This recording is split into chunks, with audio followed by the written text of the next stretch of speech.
रावण को लेकर के तो उसके बारे में ऐसी एक निगेटिव चर्चा होती है कि रावण जो है वो नकारात्मक व्यक्तित्व था और सारी चीजें, लेकिन साथ साथ रावण की योग्यता की भी चर्चा खूब होती है। आप देखोगे कि रावण कितना बुद्धिमान था, कितना तपोनिष्ठ था, और उसने इस तरह का तप किया कि आप विश्वास नहीं करेंगे कि उसने अपने 10 सिरों का बलिदान कर दिया और अपनी गर्दन को भी समर्पित कर दिया। शिव का महाभक्त था। जो आप शिव तांडव आज पढ़ते हैं, वह शिव तांडव लिखने वाला कौन था? वह लिखने वाला रावण था। रावण, अगर ये कहा जाए तो ये भी कहा जाता है कि उसके पास अनेक विद्याएं थी और पुलस्त ऋषि का वो पौत्र था। यानी पुलस्त ऋषि मतलब एक बहुत बड़े ऋषि थे, भगवान के कुल के ऋषि थे। और ऐसा माना जाता है कि पुलस्त ऋषि की संतान होने के बाद, मतलब उन्हीं के परिवार के होने के बाद रावण महाज्ञानी था। फिर मूर्खता कैसे कर बैठा? प्रश्न तो आते ही मन में कि भाई अगर इतना विद्वान था, उसको ज्योतिष का सारा अज्ञान था, एक तरह से देखा जाए तो महापराक्रमी था। रावण ने देवताओं को परेशान कर दिया था, देवता उससे लड़ने की हिम्मत नहीं करते थे। और इतना प्रभावशाली, इतना पराक्रमी और इतना वैभवशाली और भोग विलासतापूर्ण जीवन जीता था। साथ में आध्यात्मिक उरूस देखिए कि भगवान शिव का वो अन्यन भक्त था, यानी भगवान शिव का अन्यन भक्त था और राम का विरोधी था। तो आपके मन में आ रहा होगा, अगर भौतिक दृष्टि से आप देखें तो आपको लगता होगा ये तो राम का विरोधी है, राम के लिए संकट पैदा करता है, राम से युद्ध करने की बात करता है। और जब आप श्री रामचरितमानस की चर्चा सुनिए, शुरुआती दौर में अगर रामचरितमानस की बात करेंगे, और जब हम लंका कांड में जाते हैं तो लंका कांड में आपने देखा होगा कि श्री रामचरितमानस की जब चर्चा उसमें आया है कि कई लोगों ने समझाने का प्रयास किया। मंदोदरी ने कई बार समझाया कि भाई वो भगवान राम है, स्वयं ब्रह्म का अंश है, वो तीनों त्रिलोक के स्वामी हैं, उनसे बैर मत करिए, उनसे मित्रता करिए, उनकी पत्नी को आप स्वतंत्र कर दीजिए। तो वो मानने को तैयार नहीं था। तो आप सोचिए कि जो व्यक्ति इतना विद्वान है, इतने का मतलब कि उसको हर तरह का ज्ञान उसको प्राप्त है, जो शिव तांडव जैसा महास्त्रोत लिखता है। यानी ये माना जाता है कि अगर आपका घर है और आपके घर में निगेटिव एनर्जी है, ठीक, और आप बहुत परेशान हैं कि हम क्या करें, आपको लगता है घर में निगेटिव एनर्जी है, हमारे ना धन बढ़ रहा है, ना हमारा कोई काम ठीक से हो रहा है, तो मैं अपने उन सारे व्यूअर्स से कहना चाहूंगा कि अगर आपको इस समस्या का समाधान चाहिए, आपके घर में खूब कलेश हो रहा है, जम के कलेश हो रहा है, आपको कई दिक्कतों का सामना करना पड़ रहा है, तो गोधुल बेला जो होती है, यानी कि जब सूर्य अस्त और सूर्य का जब अस्त होने के आधे घंटे पहले और अस्त होने के आधे घंटे बाद तक की बेला में यदि आप शिव तांडव स्तोत्र घर में बजाते हैं तो आपके घर का वातावरण बदलेगा, घर का कलेश समाप्त होगा, आने वाले संकट में आप दूर होंगे। और ये ऐसा माना जाता है कि जो प्रतिकूल ग्रह होते हैं वो अनुकूल हो जाते हैं। यानी इस प्रकार के शिव तांडव स्तोत्र की रचना किसने करी? रावण ने की। जिस रावण की चर्चा जब हम करते हैं तो कहते हैं अरे साहब रावण तो राम का विरोधी रहा है, ठीक है। तो मर्यादा पुरुषोत्तम भगवान श्री राम का जो विरोधी था वह राम का बहुत करीबी था, और इसलिए उसने शिव तांडव स्तोत्र लिख दिया। और शिव तांडव स्तोत्र आज भी जब किसी अच्छे ज्योतिषाचार्य के पास जाइए, और कहीं मत जाइए आप, क्यों किसी ज्योतिषाचार्य के पास जाने की आवश्यकता है? आपके पास तो ब्रह्मास्त्र है शिव तांडव स्तोत्र, आप उसका दिल उसको बोलिए, नहीं बोल पाते हैं तो सुनिए। और सुनने के लिए भी बड़ी अच्छी खासी, अब तो घरों में लोग ब्लूटूथ के माध्यम से स्पीकर रखते हैं, आप उसको यूट्यूब पे लगा दीजिए, यूट्यूब पे सुनिए। शाम को अगर संध्या बेला में अगर आप शिव तांडव स्तोत्र को सुनते हैं, घर में उसका वाचन होता है, घर में उसकी वेब्स होती है, तो ये मान के चलिए कि 45 दिन बाद आपके जीवन में बड़ा बदलाव आएगा, आपके घर में सुख शांति आपको दिखाई पड़ने लगेगी। शिव तांडव स्तोत्र सुनने का प्रावधान भी शाम को ही है। हम शायद विषय से भटक भी रहे हैं कि रावण है कौन। तो अब रावण है कौन, इसके बारे में आप रावण के कई, जब श्री रामचरितमानस जो गोस्वामी तुलसीदास द्वारा लिखा गया है उसके जब बाल कांड की शुरुआत आप करेंगे तो बाल कांड में ही रावण को लेकर के कई तरह की 2-3 कहानियां हैं उसमें, और वो सारी कहानी का जो अंतिम बिंदु जाता है वह रावण के पास जाता है। वो कैसे जाता है कि जब श्री रामचरितमानस की शुरुआत अगर करेंगे तो शुरुआत में कहीं भी राम की चर्चा नहीं। गोस्वामी जी जब श्री रामचरितमानस को लिखने की शुरुआत करते हैं तो देवताओं को पूछते हैं, किन्नरों को पूछते हैं, राक्षसों को, सभी को प्रणाम करते हैं। कहते भाई सभी को प्रणाम करें, विघ्न मत डालिए, हमारा हो जाए। तो गणेश जी को, माँ लक्ष्मी को, ऐसे भगवान विष्णु को, शिव को, सबको, राम को भी कहते हैं। लेकिन जब शुरुआत होती है रामचरितमानस की तो वो किससे होती है? वो शुरुआत होती है भगवान शिव की कथा से। रामचरितमानस की शुरुआत ही शिव से होती है। और इस पे एक भारद्वाज मुनि के और यज्ञवल्क्य ऋषि के बीच में जो संवाद है रामचरितमानस में, उसमें जब ये बात आती है कि साहब बताइए राम कौन थे। ये प्रयागराज में जो भारद्वाज मुनि का आश्रम था, तो वहां पर उन्होंने पूछा राम कौन थे, क्या वो राम सामान्य मनुष्य थे या वो वनवासी राम थे, वो राजा राम थे, वो कौन राम थे। तो जब इसकी बात होती है तो भारद्वाज मुनि कहते हैं कि तुम मजा ले रहे हो, है नहीं, तुम फिर से राम के रस में डूबना चाहते हो। तुम्हें खुद भी पता है कि राम कौन थे, तुम्हें ये पता है कि राम कौन है, फिर भी अगर आपको लगता है तो मैं कथा सुनाता हूं। फिर उस कथा की जब शुरुआत होती है तो वो शुरुआत माँ पार्वती और भगवान शिव से प्रारंभ होती है। यानी पहले शिव की कथा आती है, फिर राम की कथा आएगी। तो उसमें माता सती जब होती हैं उसका विवरण आता है, भगवान शिव के तपस्या का विवरण आता है। फिर ये होता है कि वो ताड़कासुर को मारने के लिए उनके बच्चे की आवश्यकता है, तो फिर उन दोनों के कामदेव का भी उसमें वो विषय आता है कि कामदेव ने तब तीर मारा और उसके बाद भगवान फिर ये हुआ कि वो जब सती जब होती है माँ, तो जब सती होती है तो वो व्याकुल हो जाते हैं, फिर वो समाधि में चले जाते हैं भगवान शिव। तो जब सती होती है समाधि में जाते हैं, उसके बाद में पार्वती का जन्म हो जाता है।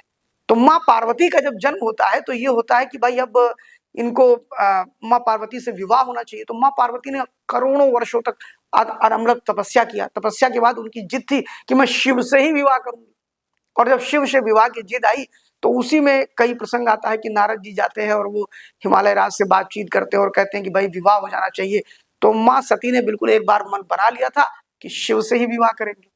और जब शिव से विवाह करने का मन बनाया तो कई तरह से सप्तऋषियों ने उन्हें भ्रमित किया कि वो शिव के पास क्या है, उसके पास तो घर नहीं है, उसके पास तो पहनने के अच्छे वस्त्र नहीं है, वो दिखने में भी इतना सुंदर नहीं है, तो तू विष्णु से मैं तेरी शादी करा देता हूँ। विष्णु को मैं ऐसा वर दूंगा जो तीनों त्रिलोक का पालनहार है, विष्णु से मैं तुम्हारा विवाह कराता हूँ, जिसका धन है, वैभव है, लक्ष्मी, सब कुछ है वहां पर। तो माँ कहती है, माँ पार्वती कहती है मैं विवाह तो मैं शिव से ही करूंगी। आप पहले आ जाते मेरे संकल्प से पहले तो मैं विष्णु से कर लेती, लेकिन अब तो मैं विवाह शिव से ही करूंगी, उसके पास कुछ भी ना हो तो भी मैं करूंगी। तो इस प्रकार का दृढ़ निश्चय देख के भगवान उनको एक तरह से एक्सपेरिमेंट कर रहे थे कि जब सती के रूप में वो थी तो उन्होंने शंका जाहिर किया था किस पर, भगवान राम पर। और वो कुंभक ऋषि का जो है वहां पर वो राम कथा कह रहे थे, व्यासपीठ पर थे। तो भगवान ने कहा कि मैं राम की कथा सुनने जा रहा हूँ शिव जी में। तो माँ सती भी उन कही कि मैं भी चलूं। तो इस पे जब आप श्री राम किंकर जी की एक पुस्तक है, जब उसको आप पढ़ेंगे तो बड़ा मजा आएगा आपको। राम किंकर जी जब जाती हैं माँ कथा सुनने के लिए तब उन्हें कहते हैं, माँ का शब्दों का प्रयोग करते हैं। और जब वो वहां से लौटती हैं शंका करके तो उन्हें दक्ष कुमारी का कहते हैं। दक्ष का मतलब चतुर, सावधान। तब उन्होंने दक्ष पुत्री का उन्होंने कहा कि दक्ष कुमारी, यानी चतुर हो गई वहां जाकर के। और भगवान का भाव जो होता है वो चतुर का भाव नहीं होता है, समर्पण का भाव होता है। भगवान से प्रेम जब आप करेंगे तो बुद्धि की आवश्यकता नहीं होती, भाव की आवश्यकता होती है। और शायद माँ सती ने यही दिक्कत हो गई कि जब भगवान उनके साथ गए तो उन्होंने देखा कुंभक ऋषि ने, अरे तो हमारे ही कथा सुनने के लिए स्वयं शिव जी आ गए। तो वो जब कथा समाप्त हुई तो उन्होंने कहा कि मैं पैर का प्रक्षालन करना चाहता हूँ। तो जब पैर प्रक्षालन की बात करी तो भगवान शिव ने हाथ जोड़ा और कहा, अरे आप तो व्यास पीठ पर हैं, आप तो मेरे आराध्य राम की कथा कह रहे हैं और मैं प्रक्षालन कराऊंगा, पद प्रक्षालन कराऊंगा। तो भगवान शिव ने मना कर दिया। लेकिन भगवान माँ सती को यह अभिमान था कि मैं तो शिव, अनादि शिव की पत्नी हूं, ये तो इनका कर्तव्य है मेरा पैर धुलना, ये तो इनका कर्तव्य है मुझे सम्मान देना। और उन्होंने अपने पैर आगे बढ़ा दिए, ये शिव को पसंद नहीं आया। फिर भी शिव, कोई बात नहीं, शिव के मन में मलाल आ गया, मन में थोड़ा अजीब तरह का भगवान शिव का मन हुआ कि जिस आराध्य को, जहां मेरा भाव इतना समर्पण का है, मेरी पत्नी का भाव ऐसे कैसे हो सकता है। वो वहां से वापस आए, समाधि में थे।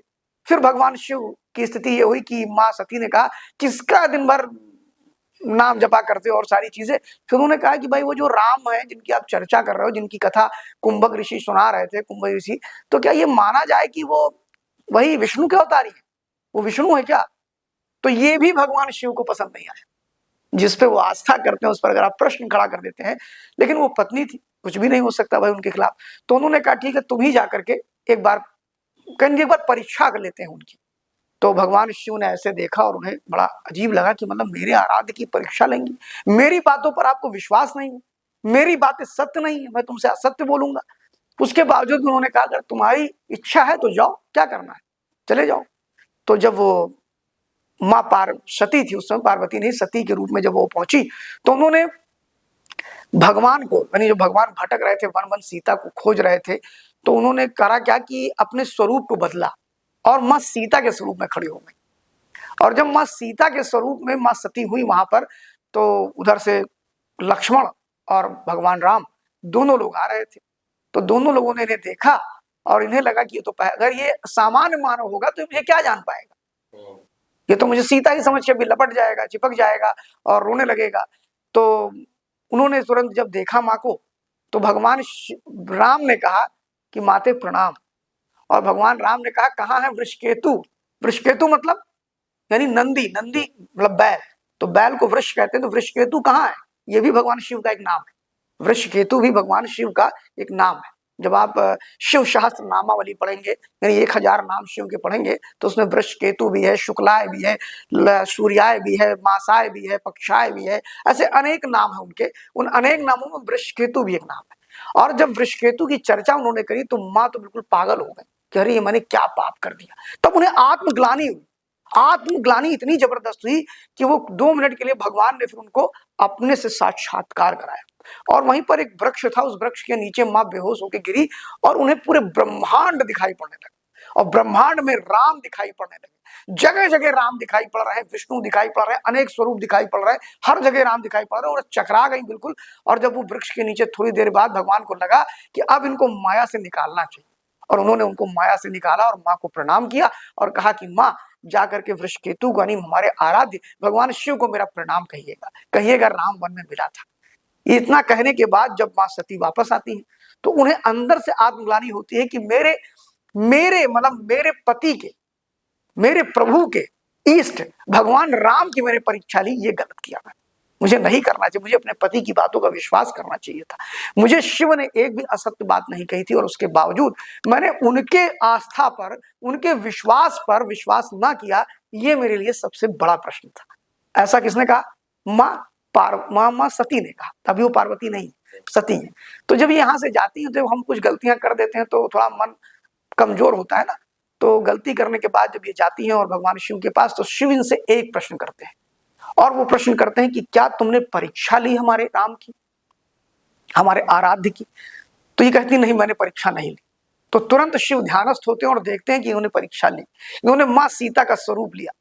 और उसके बाद से उन्होंने कहा यह तन सती भेंट अब नाहि, अब इस तन से तो तुमसे मैं संपर्क में नहीं जाऊंगा, तुमसे कोई वास्ता नहीं रखूंगा। और भगवान शिव ध्यानस्थ हो गए, सती से बात करना बंद कर दिया, सती से किसी प्रकार की बात नहीं करते थे, उनके किसी भाव में इन्वॉल्वमेंट उनका नहीं था।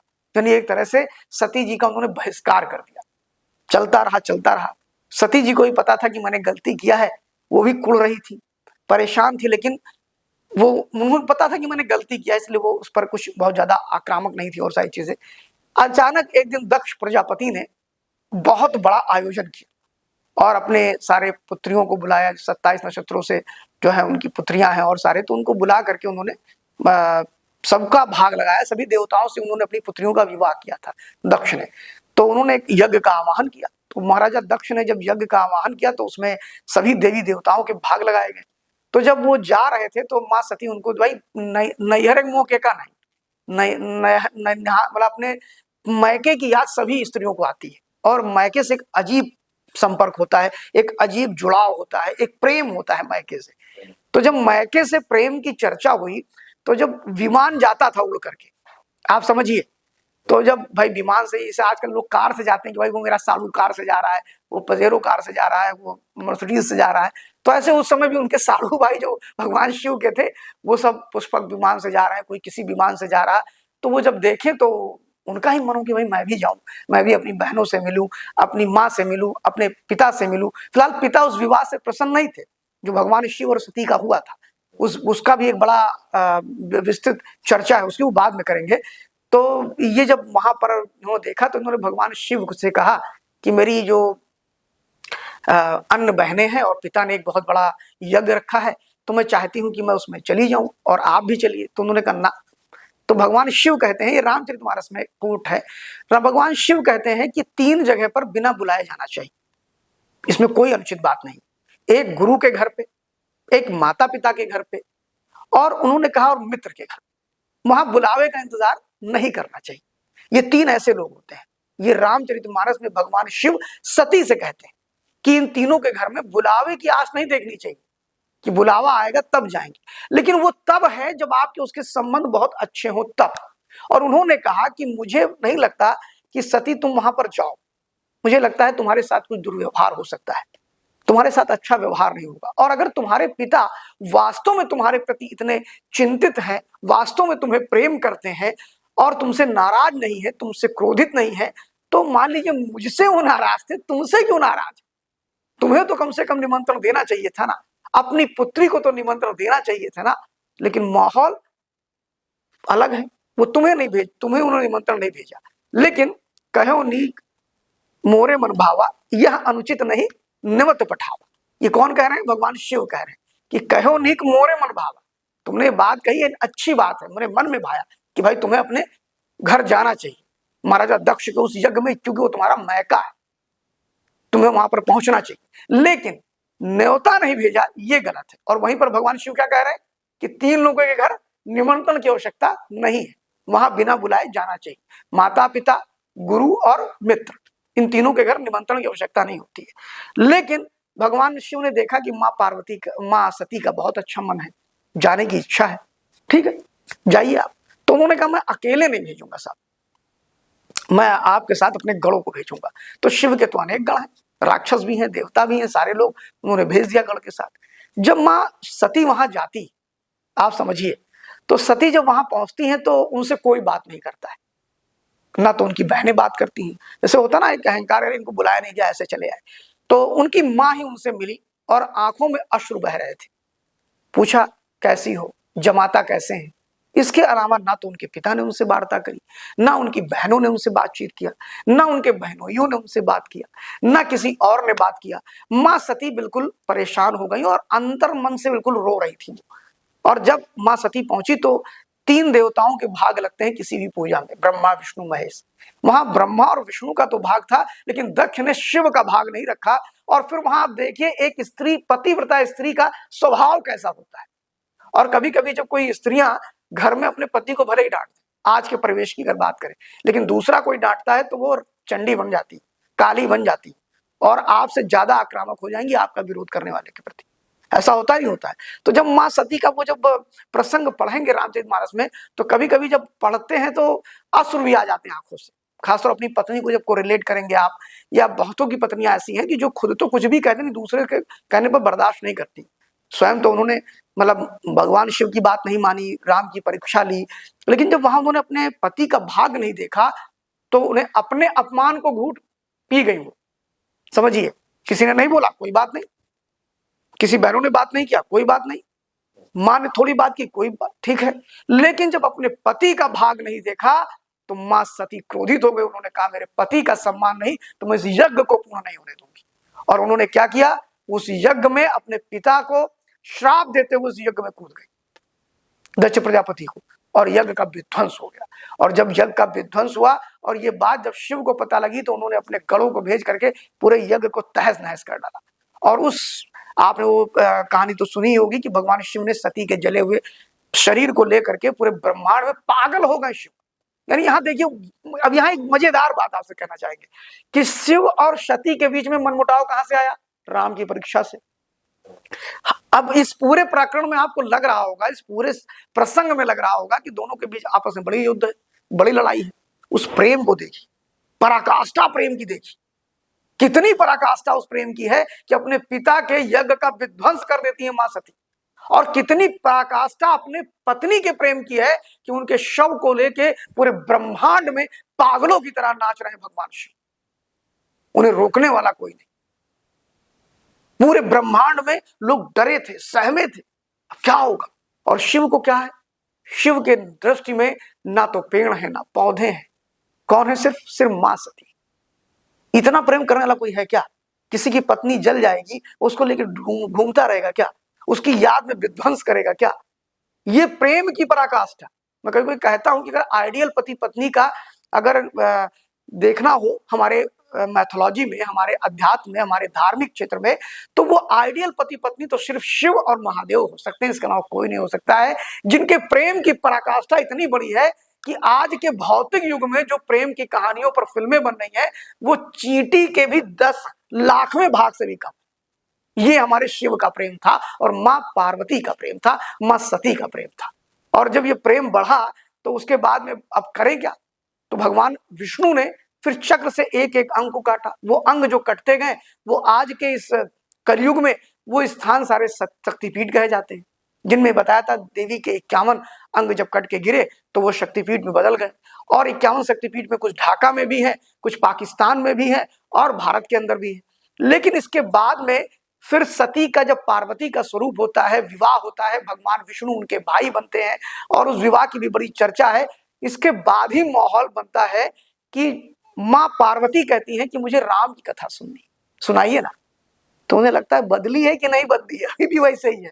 तो कहते नहीं मुझे राम की कथा। तो कहते हैं कि तुम इतने मन और भाव से राम की कथा सुनना चाहती हो, मेरी भी इच्छा कर रही मैं तुम्हें सुना। और जब उन्होंने राम की कथा शुरू की तो फिर शुरुआत ही रावण से होती है। वो राम की कथा रावण के बगैर नहीं होती। तो वो अंतिम में पूछती है मां सती कि क्या ही कारण मनुज अवतार, लीन मनुज अवतार, भगवान जो है उन्होंने किस कारण से मनुज का अवतार ले लिया विष्णु ने, क्या कारण थे? तो भगवान शिव कहते हैं अनेक कारण थे, एक कारण नहीं थे। उसी में वो कहते हैं कि एक समय था, समझिए आप, अब रावण का प्रसंग शुरू हो रहा है, शुरुआत ही वहीं से हो रही है कि वो कहते हैं एक समय था कि जब सप्तऋषियों ने मैं विष्णु विश्राम कर रहे थे वैकुंठ लोक में मां लक्ष्मी के साथ। और उसके बाद सप्तऋषि जो थे उनको कहीं भी आने जाने से रोका नहीं जा सकता था। उनको ये था कि वो किसी भी जगह कहीं भी, कभी कैलाश पहुंच जाए, कहीं पहुंच जाए, उनको कोई रोकता नहीं था। और जब वो ऋषियों की पूरी टोली चली तो वहां पर द्वारपाल जो थे जय और विजय, उन दोनों ने रोक लिया।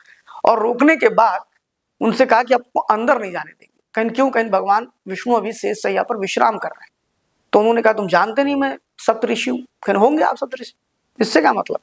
और जब ये मामला तूल पकड़ा तो उन लोगों ने जय विजय को झटका और अंदर पहुंच गए। तो उन्होंने जय विजय, मतलब जब ज्यादा चीजें हुई तो भगवान विष्णु बाहर आए। तो ये बात हुई कि उन्होंने जय विजय को श्राप दे दिया कि जा मैं तुझे श्राप देता हूं कि तू राक्षस योनि में जाएगा। और जब सप्त ऋषियों का ये श्राप उनको लगा राक्षस योनि का, तो वो भी बहुत परेशान हो गए। तो भगवान विष्णु ने कहा कि भाई ये तो हमारे द्वारपाल हैं, इनकी इसमें क्या गलती, इनका इसमें क्या दोष है? भाई ये तो मेरी सुरक्षा में है, मैंने जो आदेश दिया उस आदेश का पालन करना है। तो जो नियम है, जो सिद्धांत है, उसका तो पालन आपको भी करना चाहिए। और अगर इन्होंने ऐसा कहा था तो कोई दिक्कत नहीं थी, कुछ देर आप रुक जाते। तो उन्होंने कहा विष्णु तू इनका समर्थन कर रहा है। तो उन्होंने कहा प्रभु मैं चाहता हूं गलती इनसे हुई है तो मुझे ही आप कोई श्राप दे दीजिए, इनको क्यों श्राप दे रहे हैं? तो उन्होंने कहा आप श्राप दे चुका, अब तो वापस नहीं लूंगा। तो भगवान विष्णु ने कहा कि ये मेरे अनन्य भक्त हैं, हमेशा मेरे साथ रहते हैं, तो मैं इन्हें अब आशीर्वाद दूंगा। और मैं ये दोनों जो है ये राक्षस के रूप में जब पृथ्वी पर जन्म लेंगे तो वहां पर इनका वध मैं अपने हाथों से करूंगा और पुनः बैकुंठ लोक में लेकर के आऊंगा, ये मैं इन्हें आशीर्वाद देता हूं। और वही जय विजय ये माना जाता है कि रावण और कुंभकर्ण के रूप में, अहिरावण के रूप में, इसके अलावा कंस, इनके कई रूप, मतलब कई बार जन्म का उन्होंने श्राप दिया था, 3 बार। तो तीनों बार उन्होंने जन्म लिया है जय और विजय। एक बार हिरण्यकशिपु के रूप में लिया है, उधर कंस के रूप में लिया है, और फिर ये माना गया कि ये रावण और अहिरावण के रूप में उन्होंने जन्म लिया। तो इन दोनों ने जन्म लिया। तो इस कथा के बाद एक और कथा आती है। अक्सर जब आप श्री रामचरितमानस की चर्चा सुनते होंगे तो उसमें एक लोग कहते हैं कि तुलसी, अगर किसी से आप बात करिए जो मानस को पढ़ता है तो कहता है ये भानु प्रताप की कथा क्यों आ जाती है। कुछ लोग इस पे हास्य भी करते हैं कि ये तो रामचरितमानस के जो आप पढ़िए तो उसमें भानु प्रताप की कथा जैसी हो गई। तो हास्य जब करते हैं तो उसमें आप सुनिए कि ये भानु प्रताप की कथा है क्या। अब इसी जो प्रसंग मैं बता रहा हूं आपसे, ये बालकांड का प्रसंग है रामचरितमानस का, जो गोस्वामी तुलसीदास द्वारा कृत है। बालकांड में जब भगवान शिव शुरू करते हैं राम कथा तो उसमें शुरुआत ही भानु प्रताप से होती है। भानु प्रताप से मतलब एक तो ये बताया कि भाई जय विजय वाला मामला बताया, जय विजय के मामले से पहले भगवान शिव ने भानु प्रताप की कथा सुनाई। क्या सुनाई?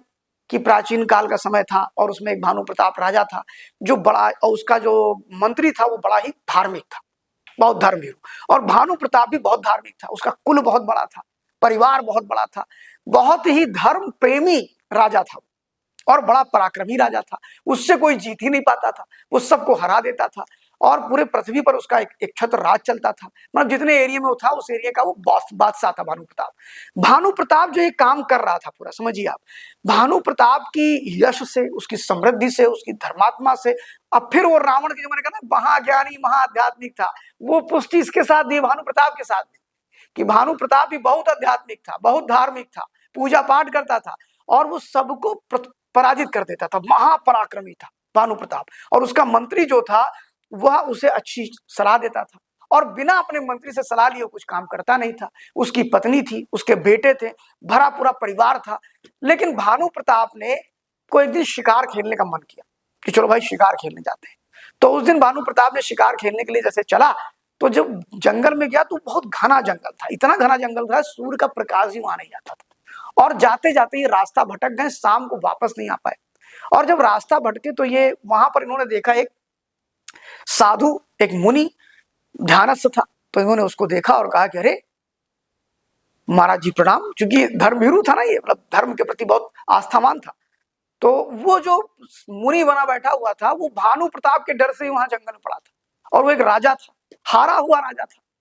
तो गोस्वामी तुलसीदास जी कहते हैं कि एक हारा हुआ राजा, मतलब हारा भी है, राजा भी है और भानु प्रताप का शत्रु भी है, ये भी है। तो कहते हैं पुन बैरी पुन छत्री, ये गोस्वामी तुलसीदास जी लिखते हैं अपने रामचरितमानस में। वो कहते हैं पुन बैरी पुन छत्री, यानी एक तो बैरी दुश्मन और ऊपर से छत्री, तो छोड़ने वाला नहीं है, समझ लीजिए आप। तो उन्होंने कहा कि भानु प्रताप भी क्षत्रिय था। तो वो जो राजा था, जो हारा हुआ था, जो मुनि के रूप में, उसको भानु प्रताप पहचान नहीं पाया कि इसको मैंने पराजित किया था, समझिए आप। सिद्धियां उसके पास भी उसने भी अर्जित कर ली थी, ऐसा तो था नहीं। तो वो चूंकि पहचानता था तो उसने कहा और भानु प्रताप क्या हाल है, कैसे हो? तो ये सोचें कि बहुत बड़ा संत है कोई, और उसका पूरा बताते चले। जो हारा था ना, तो उसने भानु प्रताप की सारी चीजें बता दी। क्या क्या चीजें बताई कि भाई तुम्हारे इतने बच्चे हैं, तुम्हारा एक मंत्री है, तुम बिना मंत्री की सलाह नहीं लेते हो, तुम्हारा राजपाट इतना बड़ा है। उन्होंने कहा महाराज कृपा कर दीजिए कि मेरा वैभव कभी खत्म ना हो। एक मोह माया होती है ना कि भाई वो जो चीज मेरे पास है वो समाप्त ना हो। तो उन्होंने कहा प्रभु मैं चाहे तो। फिर रात भर वो वहीं पर रहे, उनको पानी वानी भी उसने दिया। अभी भी भानु प्रताप नहीं पहचान पाए कि ये कौन है, समझिए आप। तो उन्होंने कहा कि प्रभु ऐसी कुछ युक्ति बताइए कि मेरा किसी भी कीमत पे, मतलब ऐसी कुछ युक्ति बताइए कि किसी भी कीमत पे मेरा वैभव समाप्त ना हो, मेरा कुल समाप्त ना हो, सब कुछ बहुत बढ़िया है। तो वो जो राजा था और मुनि के रूप में जो इनका शत्रु राजा था, तो उसने इनके शत्रु ने कहा कि ऐसा करिए कि आप ब्राह्मणों का भोज कराइए, और जो ब्राह्मणों की सेवा करता है उसका कुल कभी नष्ट नहीं होता है। जो ब्राह्मणों की सेवा करता है उसका वैभव निरंतर बढ़ता चला जाता है। जो ब्राह्मणों की सेवा करता है उसके संकट समाप्त हो जाते हैं। और वैसे भी आप ब्राह्मणों को भोज कराते हैं, इस बार आप भोज कराइए, मैं एक विधि से आपको वहां पर एक चीज मिलाऊंगा भोजन में, और उसके बाद ब्राह्मणों के आशीर्वाद पाते ही आप आजीवन, आपके पास ये कभी क्षय नहीं होगा। आपके जो पुत्र होंगी, संतानें होंगी, उसका पूरा लाभ लेंगे और कभी आपका धन वैभव यश कीर्ति कभी खत्म नहीं होगी।